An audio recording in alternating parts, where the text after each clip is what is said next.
ஃபிலிமாலய நேயர்களுக்கு வணக்கம். நான் உங்கள் பத்திரிகையாளர் ஆர்.எஸ். கார்த்திக். என் அருகில சக்தி சரவணன். வணக்கம். நாங்க ரெண்டு பேரும் இந்த வீடியோல பார்க்க இருக்கிறது நமது விமர்சன விவாத நிகழ்ச்சியில பார்க்க இருக்கிற படம் பனி.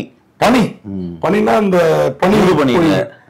பனி வேலை செய்யறது அதானே. ஆமா. ஆனா இந்த படத்துக்கு பனி அப்படிங்கறதோட படத்துல டைரக்டர் நல்ல பணி செஞ்சிருக்காரு. நல்ல பணி. அவர் தான் ஹீரோவும். அருமையான பணி. அவர் அங்க கேரக்டர் ஆர்டிஸ்ட் மாதிரி இருந்துட்டு சில படங்கள்லாம் நடிச்சுட்டு இப்போ இந்த படத்தை முதல்ல டெபியூ டைரக்ஷன் தான். உங்க வீட்டு டைரக்ஷன் எங்க வீட்டு டைரக்ஷன் இல்ல. இந்த கங்கோ மாதிரிலாம் கிடையாது. ஐயோ நம்ம ஊர்லயும் படம் எடுத்துட்டு கத்துன்னு கத்திட்டு நம்மள கூட சொல்லிட்டு இருக்காங்களே அந்த காலம். நான் படம் பார்க்கல, கண்டிப்பா பாத்துறேன். ஃபர்ஸ்ட் ஆஃப் நீங்க பாத்துட்டு வந்தப்போ சொன்னப்போ எல்லாமே முகத்துல ஒரு ஆளு. அந்த கார் எவ்வளவு பெரிய உருவத்தை வச்சுட்டு அந்த காரை திருப்புறது போறது வருது. ஒரு காருங்க முதல்ல கதையை சொல்றேன் நானு. முதல்ல அந்த டைரக்டர் கம் ஹீரோ ஜோஜு ஜார்ஜுக்கு ஒரு ஹேட்ஸ் ஆஃப் சொல்லிட்டு. அவருக்கு எல்லா படமும் நல்லா இருக்கு எனக்கு தெரிஞ்சு. நான் பார்த்த படங்கள்லாம் எல்லாமே ஓரளவுக்கு அவரு வேற லெவல்ல பண்ணிருக்காரு. தமிழ்ல நடிச்சதா எல்லா படமும் ஒக்க படம். தனுஷ்கூர் படம் நடிச்சாரு. ஆமா ஆமா ஆமா ஆமா. அதெல்லாம் மலையாளத்துல எல்லா படமும் ஹிட் தான் நடிச்சதெல்லாம். அதாவது எனக்கு ரொம்ப பிடிச்சிருந்தது. அப்படியே கொஞ்சம் மோகன்லால் கொஞ்சம் மெலிஞ்சா அப்படி இருப்பாங்க. அந்த லுக்ல தான் இருக்காங்க. இந்த கண்ணெல்லாம் ஜாஸ்தி ஆகாம வெள்ளை தாடி, ஒரு அழுக்கான சட்டை, நல்ல தொப்பை, இதெல்லாம் வச்சுட்டு ஒரு ஹீரோ எப்படி ஜெயிக்கிறான் பாத்தீங்களா? ஒரு 50 வயசுல ஒரு ஹீரோவா இருக்கிறாங்களா, அதுதான் கரெக்ட். அவ்வளவு பிரமாதமா. என்னன்னா கதையை நம்புறாங்க. கதை அழகான குடும்பங்க நம்ம ஜோஜு ஜார்ஜுக்கு. அவர் முன்னாள் ரவுடி. காலேஜ்ல படிக்கிறப்ப இந்த பொண்ணை உள்ள புந்து தூக்கிட்டு வந்தவர். இவரு ஃப்ரெண்டுங்க 3 பேரும் ரவுடி கூட்டாளிங்க. 2 பேரு கோட்டயத்துல இருந்து திருச்சூர்ல ரவுடியா இருக்காங்க. இவரு அங்கேயே பெரிய தாதா. ஓப்பனிங் சீனே ஒருத்தர் போன் பண்ணுவான், அண்ணா கிரீனா எங்க இருக்கீங்க, எப்ப என்ன ஒரு பொண்ணோட கார்ல போயிட்டு இருப்பாரு. நம்ம அபிநயா தான், நம்ம நாடோடிகள் அபிநயா. அவங்க ஒரு மாற்றுத்திறனாளி இல்லையா, வேற லெவல் நடிச்சிருக்காங்க. அவங்க மாற்றுத்திறனாளி உண்மையா நம்ம தான் மாற்றுத்திறனாளி சொல்லணும். என்ன மாதிரிங்க ஒரு நடிப்பு. வாய் பேச முடியலனாலும் மொத்த உருவமும் பேசுதுங்க அந்த மாட்டை. அவங்க பேசுறாங்க. நமக்கே அவங்க மேல பச்சாயமா அதெல்லாம் தாண்டி ஒரு காதல் வருதுங்க. அப்படி காட்டியிருக்காங்க. ஓப்பனிங் சீன் அந்த ஒய்ஃபோட கார்ல எல்லாம் காஸ்ட்லி கார்ல போவாரு. ஒரு போன் வரும், அண்ணா இங்க ஒரு 2-3 ஆர்டிஸ்ட கூப்பிட்டு வந்துட்டேன் ஒரு கடத்தரப்புக்கு, அவன் பேசின பேமெண்ட் தரமாட்டேங்கிறான்னா கிரியேட்டா அப்படின்னு பாப்புல. எங்க இருக்க நீங்க, நான் போற வழி தான், நான் வந்துட்டு போறேன் அப்படின்னு சொல்லிட்டு நேரம் டேஷ்போர்ட்டை திறந்து ஒரு 50,000 ரூபா 500 ரூபா கட்டை எடுத்துக்கிட்டு எவ்வளவு தேவைப்படும், 42,000 43,000 எல்லாரும் கொடுத்தா கரெக்ட் ஆயிடும்னா, இவன் கொடுக்க மாட்டேன், நான் பாத்துக்கிறேன், நான் வரேன் அப்படின்னு சொல்லிட்டு இவர் அவன்கிட்ட சொல்ல மாட்டார் நான் காசு எடுத்துட்டு வரேன்ட்டு.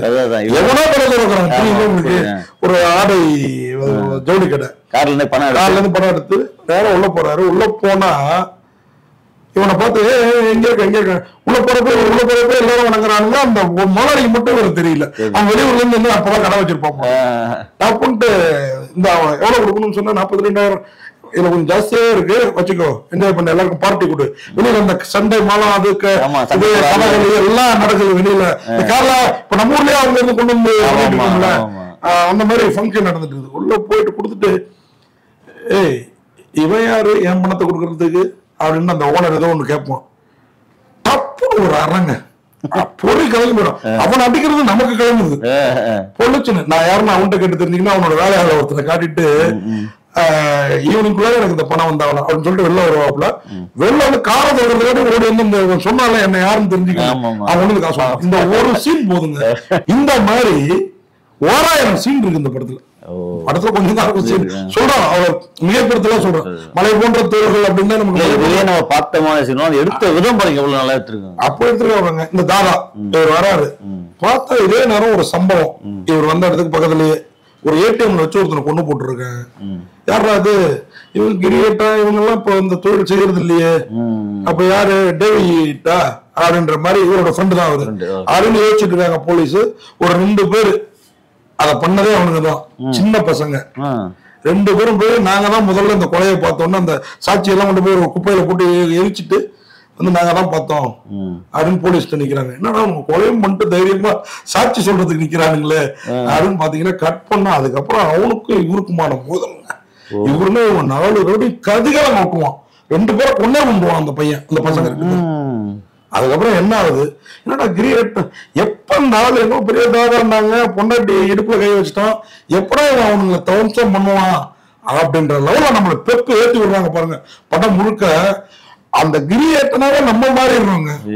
நமக்கு ஒரு பிரச்சனை, ஒரு பொண்டாட்டியை தூக்கிடுவானுங்க, கட்டி வச்சு அப்படி பிடிச்சி அந்த, அதாவது ரேப் சீனே காமிக்காம எப்படி நமக்கு வந்து அப்படியே அப்படி பண்ண வந்து அபிநயம் தான். அந்த அழகு தேவதையை எப்படி எப்படி பண்ண எனக்கு ஆசை என்னன்னா, அந்த பசங்க 2 பேரும் எதாச்சியா ஷாப்பிங் மால் வருவானுங்க, இந்த அம்மாவும் வரும் அந்த யாருக்கோ பர்த்டேன்னு வாங்கறதுக்கு, பாத்தீங்கன்னா பார்ட்டி வைக்கிறதுக்கு.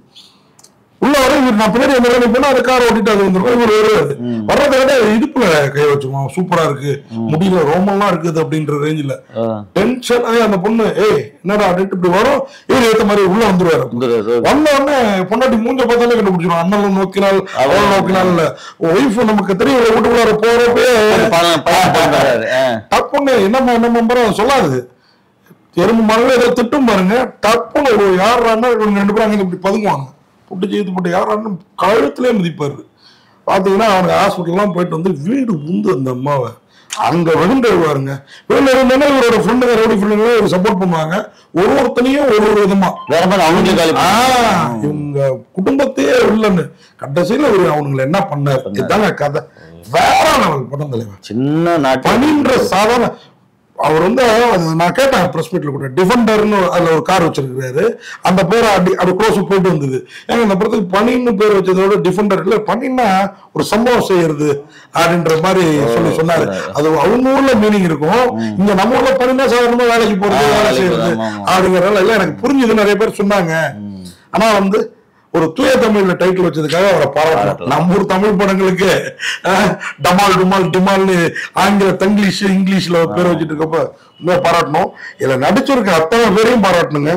ஒருத்தர் ஜோஜு ஜார்ஜ், அவர் தான் கிரி, அபிநயா ஆனந்த் அவங்கதான் அந்த கௌரி அவங்க ஒய்ஃப் கேரக்டர், டான் செபாஸ்டின் அவன் தான் அந்த சின்ன பையன்ல அவன் 10 படம் நடிச்சிருக்கான் நம்ம படத்துல, சாகர் சூர்யா 2 பேரையும் பிக் பாஸ்ல இருந்து தான் எடுத்திருக்கிறாரு. இன்னொருத்தர் வந்து ஜுனைஸ், அந்த 2 பேரும் பாத்தீங்கன்னா ஒட்டவே மாட்டானுங்க, ஒரு மாதிரி இருப்பானுங்க. ஆனா 2 பேரும் பண்ற தொழில் கார்ல அவனுங்க சேஸ் பண்ணுவாருங்க, பைக்ல அவனுங்க ஷூட் பண்ணுவானுங்க. இவர் துப்பாக்கியில குண்டை போட்டு திருப்பி எல்லாத்தையும் சொன்னா அவங்களுக்கு ரிவேல் ஆயிடும். ஒவ்வொரு சீமா சசி சீமான்னு ஒரு அம்மா வேற லெவல், அந்த அம்மா தான் இவருக்கு அம்மா. அந்த அம்மாவோட கேரக்டர் பாத்தீங்கன்னு வச்சுக்கோங்க, அது வீரம் பெண் வீரத்தை காட்டியிருப்பாரு பாருங்க, வேற லெவல். இப்படி குருவிலா, இப்படி அந்த டேவிட் அவருக்கு அந்த கேரளா மண்ணு, அந்த குருவாயூர் போயிட்டு சொல்றது, கோட்டைன்னு சொல்றது, அந்த அழகு, அந்த ஊர்ல அடிக்கடி திருவிழாவுக்கு இடையிலேயே அந்த கொலை விழாவும் வெறியும் நடந்துட்டு இருக்கும். வேற லெவலில் பண்ணிருக்காங்க. இதுல டெக்னீஷியன்ஸ் மட்டும் சொல்லிடுவோம், நம்ம ஆர்டிஸ்ட் எல்லாரும் கூட ஜோஜோ ஜார்ஜ் தான் வந்து எழுதி இயக்கி இருக்கிறாரு. ஒளிப்பதிவு வேணு ஜிண்டோ ஜார்ஜ், 2 பேரும் வேணு ஐஎஸ்சி ஜிண்டோ ஜார்ஜ், வேற லெவல் ஒளிப்பதிவு. கேரளா ஆமாங்க, சபரிமலைக்கு போறப்போ நம்ம அந்த மாதிரி லொகேஷன் பார்த்துருப்போம், வேற லெவல்ல இருக்குது. இசை விஷ்ணு விஜய் அண்ட் சாம்சிஎஸ் இருந்தாரா அடக்கி வச்சிருக்கிறாரு. Okay right. அதே அவர் தான் அந்த ஒளி சவுண்டும் பிரமாதமா இருந்த படத்துல. இந்த படத்துக்கு வந்து தயாரிப்பாளர்கள் எம் ரியாஸ் ஆடம், சிஜோ வடக்கன் 2 பேரும். இங்க தமிழ்ல வந்து ஸ்ரீ கோகுலம் மூவிஸ் அவங்கதான் ரிலீஸ் பண்ணிருக்காங்க. அப்பு பது பப்புங்கிற கம்பெனி கேரளாவில் தயாரிச்சிருக்கு. இது தமிழ் படமாவே தோணுச்சுங்க எனக்கு. அதான் இந்த டப்பிங் படத்துக்கு கிடைச்ச மிகப்பெரிய வெற்றி.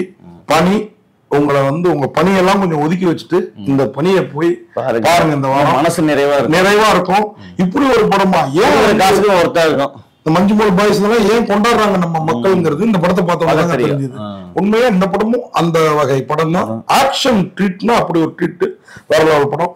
நன்றி, வணக்கம். இந்த வீடியோ உங்களுக்கு பிடிச்சிருந்தா லைக் பண்ணுங்க, கமெண்ட் பண்ணுங்க, ஷேர் பண்ணுங்க, சப்ஸ்கிரைப் பண்ணுங்க.